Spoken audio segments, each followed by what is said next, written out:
100 कोटींचा ड्रग्ज बनवणारी फॅक्टरी मीरा भाईंदर वसई विरार पोलिसांनी केली उद्ध्वस्त। अंमली पदार्थ विरोधी पथक 1 मीरा भाईंदर वसई विरार यांनी झुंझुनू राजस्थान येथे जाऊन केली उल्लेखनीय कामगिरी।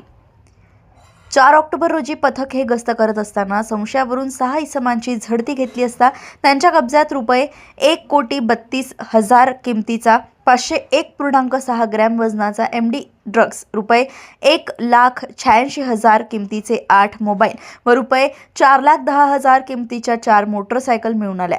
त्याच्यातच काशीगाव पोलीस ठाणे येथे गुन्हा नोंद करण्यात आला। सदर गुन्ह्याचा तपास अंमली पदार्थ विरोधी पथक 1 मार्फत करण्यात येतोय। तपासादरम्यान अटक आरोपीच्या ताब्यातून मिळून आलेला एमडी ड्रग्जचा तपास करून पुढे 4 आरोपींना अटक करण्यात आली आहे। त्यांच्याकडून गुन्हा करण्यासाठी वापर केलेले रुपये 20 लाख रुपये किमतीच्या 2 चारचाकी व 1 मोटरसायकल तसेच गुन्ह्यात वापरलेले 6 मोबाईल जप्त करण्यात आले। पुढील तपासादरम्यान पाहिजे आरोपीचा शोध घेताना प्राप्त माहितीच्या आधारे पोलीस पथक राजस्थान येथे रवाना करण्यात आले होते।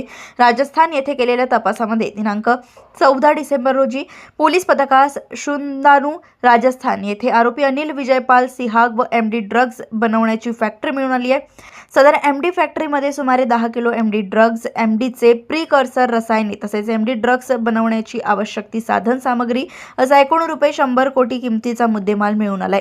काशीगाव येथून सहसंपादक रणजित मस्के यांची रिपोर्ट।